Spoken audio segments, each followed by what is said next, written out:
starting your business can be fun, exciting, but you have to remember that a lot of bad and ugly is also going to come with that. So in this podcast episode, I'll break down what you have to expect when you're starting your business. Coming up.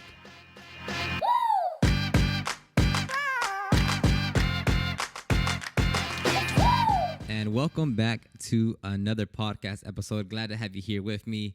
Let's talk about the good and bad of starting your business because look, like when you look on Instagram, on YouTube, when movies, it's always like the glamour of running a business or, someone making, $1 million, their first $1 million in 1 month or making $1 million in 1 year. Or launching some product or buying a car or house or warehouse. And it's like, oh, that's so cool. Like, I want to be like that one day. And although it's great to aspire to something like that, the reality of it, though, is that when it comes to, saying, hey, I want to grow a business, I want to start a business, I want to be a business owner, then you have to realize the good is going to come with the bad, right? And depending on your resources, your skill level, experience, and all that, it's going to heavily dictate how much good to bad you have and how you're able to manage the bad when the bad comes. So it's not just like, you have to understand from day one, it's going to be an ugly ride, right? Some more than others. Again, if you have, if you just have $20,000 in a bank account just because you've saved over time and you have like a high paying job or whatever the case, but you have $20,000 in the bank, yeah, that's going to make life a little easier for you versus someone that, just doesn't have $20,000, that maybe has $500 to start with, right? Not that you can't start with the 500, but just looking at it objectively, someone that has that's already working in marketing or in sales or in, a business development role, versus someone that just, that is a college student. Like everyone's going to have a different path and, what you do, what experience you have will dictate a lot of it, and that goes at all levels, right? When you're just starting off, there's going to be good and bad, right? As you grow, let's say you hire 1 or 2 people, right? Eventually you might have to fire someone, right? That's not a good feeling. That's not a good experience, but that's kind of like a bad experience, but that's something that you have to go through. And you have to be able to fire someone at the same time. If you hire someone and they just leave you, they just like no call, no show, and just never come back again. And you're like, oh, I was really depending on this person to help me grow, and and they don't come back. That's on you. That's the bad part, right? So as cool as it is to take on more customers or hire a team member or grow the team, on that same side of the coin, on the other side of the coin, it's saying, oh, this is too much work. How do I handle it? I have to hire someone. Oh, they're not working out. Oh, I have to train them. Oh, they're not paying attention. I'm just paying them for no reason. So it's gonna come with the good and the bad. So let's break down a little bit of a few of my talking points here right now. So so I'm gonna always refer back to this one specific thing because it really cannot be said enough, right? But what you see on Instagram, on YouTube, on TikTok of like, business owners, entrepreneurs growing their business, having their business, whatever, it's not real. Not that it's not real, but that is just a highlight in someone's life, right? It's like saying, take any highlight reel of any NFL, NBA, MLB player, and you can make them look like a superstar in a 30-second highlight reel. Right, take anyone. I don't care if it's like a backup to the backup to the backup. If they have a 30-second highlight reel, you can make them look like a superstar. That's the same gist with social media, YouTube. Is that what you see there is just the pinnacle, the peak of what's going on in their business. Right, they're gonna show you the highlights of look at us getting this warehouse, look at us getting 10 new team members, look at us expanding into this new market. Right, but you don't see all the not terrible, but just all the cons and problems and hurdles and obstacles that they had to overcome in order to get to that situation. So for instance, for you, keeping things super simple, right? You want to go on your own, right? You want to have your own business, which is fair. But look, the reality is when you have no work, you have no money, right? when you have no work, you have no money. So you might be like, man, I can't wait to leave this job, and I hate this place. I've been here for 7 years, and management sucks, and this and this and this and that, and I can't wait to go on my own and just really build my own business and be in control of my life. And a part of being in control of your own life is saying, okay, look, I quit my job. I don't have a steady stream of income coming in anymore, and I have no work booked out for the next 2 weeks. Where do you get the money from? How do you get customers? What can you do over the next few days to get money on the table, right? That is a big problem. And take it a step further is like, let's say 1 week you're making, you have your best week yet, right? You make $2,000 in 1 week, right? $2,000 in 1 week, and you're super happy, you're excited, you're proud of yourself, which you should. And you're like, you know what, that was fantastic. I've been waiting to purchase this polisher. I'm gonna get this $400 polisher or whatever the case may be, right? $2,000 in 1 week. It's a great week. Most you've ever made in 1 week. And then the next week, you have $600 worth of work on the schedule. Or you made $2,000 last week, and now you have no work on the schedule. That's the highs and lows, right? Eventually, you'll get to a steady point of like, okay, like this, it's a consistent amount of whatever, 1,000, 2,000 a week, right? But in the beginning, you're gonna have those peaks and valleys of like, oh, this is the best week. Oh, I'm on top of the world. I can, I'm gonna take that training. Oh, I might get a van. I'm gonna go look into a shop, because if it's like this every week, then there's no way I can handle this out of my garage. And then the next week, nothing. $500, $800. And you're like, wait, what's happening? Last week was my best week. I had so many calls, so many customers. I was booked out. I worked like 70 hours, and now I barely have 20 hours worth of work. And that's just another thing you have to take care of. That's something that you have to be ready for. To say, okay, like, now what? Like, what did I do? Or what did I do that led me to the $2,000 week last week? And then why did this week, now of the last 3 months, this is the lowest week that I've had? So it's gonna be. And look, when those days happen, when you're like, oh, there's no work today, or there's no work this week, it's like, what? Like, you feel like the business is failing, right? Because you're like, what? It's not supposed to happen. Like, aren't my numbers always just supposed to be going up and up and up and up? Like, that's gonna happen. You're gonna have those thoughts of like, what's happening? Did I do something wrong? Is my website, my Instagram, like, what's going on? And when you get into that state, right? And depending on where you are financially, right? Because you could, like, if you don't have your finances in place, or you're just getting started, or whatever the case may be, right? If you don't have money on the table or booked out for the week, right? That's when you start to make short-term decisions of like, oh, you know what? Like, I would normally not take on this job, but I'm gonna take it on, and I would normally charge $300, but I'll do it for $125. And then you start to fall into that rabbit hole of making very short-term decisions because you need the money now, right? You need something now. And if you spiral down that just week after week, month after month, you are only making short-term decisions. Like, you will, whatever the case may be, right? As far as charging customers, the customers you take on, the type of customers you work with. And it can get out of hand. And before you know it, 2-3 months go by and you're like, man, like, what happened to my business? And then you have to restart, say, hey, what happened? I have to switch things around. What can I do differently to get better results? But that's the reality, right? Like, it's not just gonna be fun and games, right? Like, it's not gonna be like, even when you're doing everything right, like you're doing your marketing, you have a website, you're optimizing it, Instagram, like, let's say you're doing everything right? And then you book a $1,400 job, right? You're booking vehicles and you book a $1,400 job. You're like, oh yes, amazing. Like, I took a $250 deposit, and they're gonna drop it off on Wednesday. They'll pick it up by Saturday. It's gonna be $1,400. This is great. And then last minute, let's say they're supposed to drop it off Tuesday. They give you a call Monday at 4 p.m. Hey man, sorry, I'm gonna have to cancel. Just keep the deposit, right?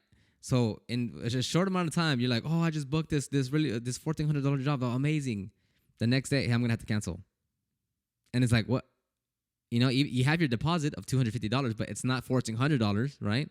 And you thought you had that car for the remaining of the week, and you don't. So now you're like, okay, I need to get more cars on there.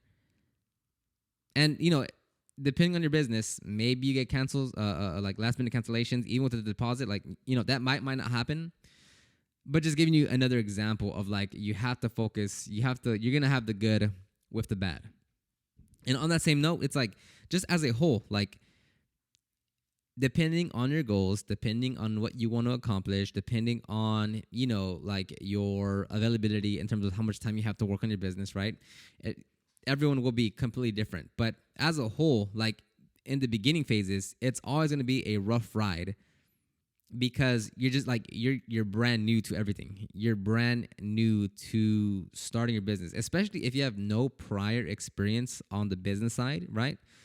It's like it's literally a an entire different world that you're opening yourself up to, right? Like you might like if you know detailing, that's good, but that is literally the absolute bare minimum of what you have to know in order to start and grow a business. Like just knowing how to detail is not enough.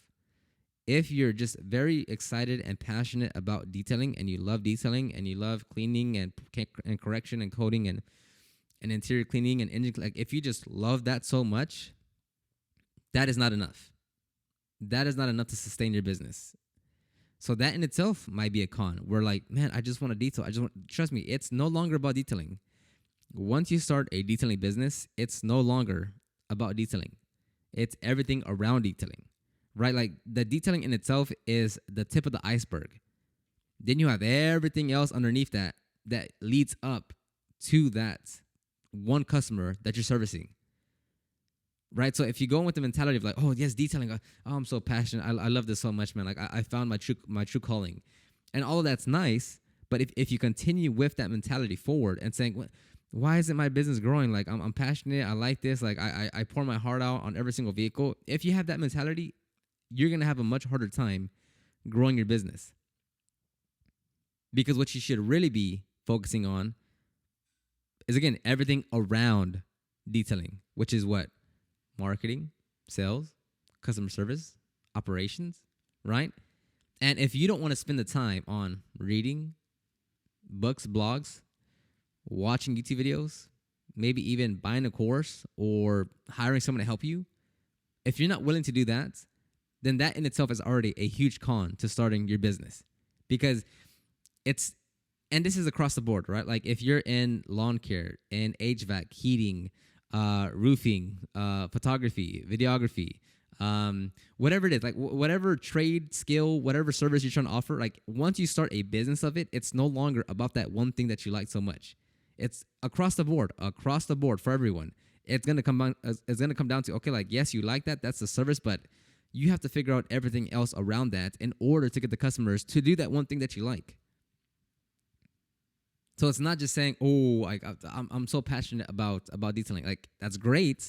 I'm glad you like it, but the reality is that's not enough to go full time, to make the money you want, to have the impact that you want, to hire people. Like that's not enough to grow your business. So let's see if I have any more points here. Yeah, and going back to the one about the firing and hiring, is that like yeah, it's cool like to be like, oh, we're growing our team, our team's getting bigger, we're hiring more people. And again, that's just like that in itself is just one part of it. Then you have to do everything else of like, well, do you have the training in place? Do you know, like, are you cultivating the right environment that people actually want to work at? Are you giving like positive feedback to everyone that's working there? Are you keeping track of everyone as far as like their performance and how they're operating? Are people showing up on time? Does like anyone need to have like a performance evaluation? Are you gonna have to fire anyone? So it's not just about like the hire someone. It's like hire someone and then 50 other things that go around that to make sure that the hiring process is as best as it can be in your current situation, right? And as you can tell, like again, this has nothing to do with detailing anymore. It's about hiring and leadership and operations and SOPs on like onboarding and all. Like it's so much more than just detailing, right? So on the same note, it's cool to bring on a team, hire people, like grow. But on that same note, someone doesn't fit the culture, isn't doing a good job, isn't up to standard. Well, guess what? Hey, we have to let you go, right?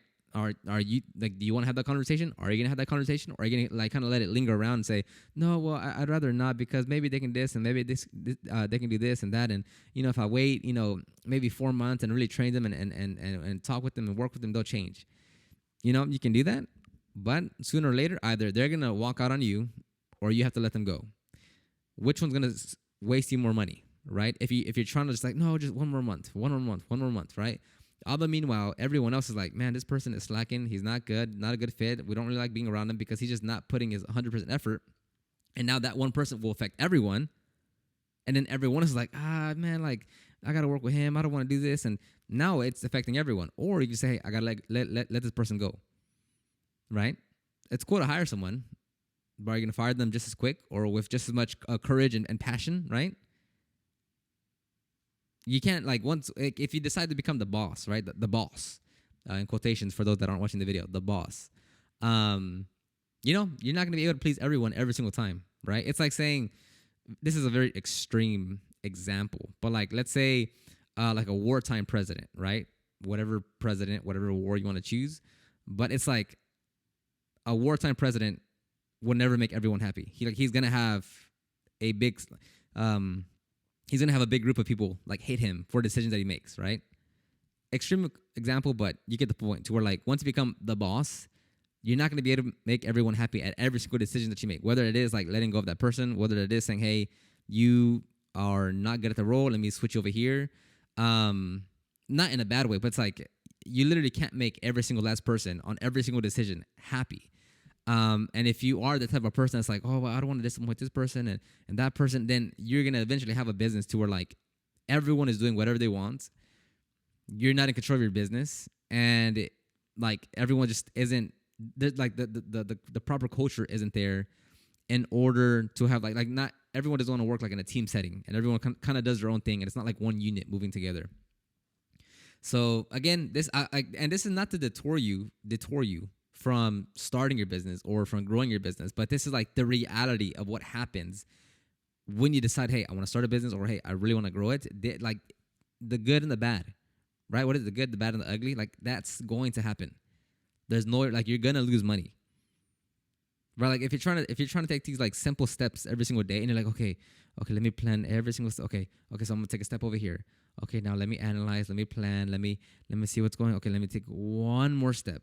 Okay, now let me see, I'm gonna go over here. Let me take one more step. If you're doing that, one, you're gonna move so slow that it'll take you 6 months to get your first customer.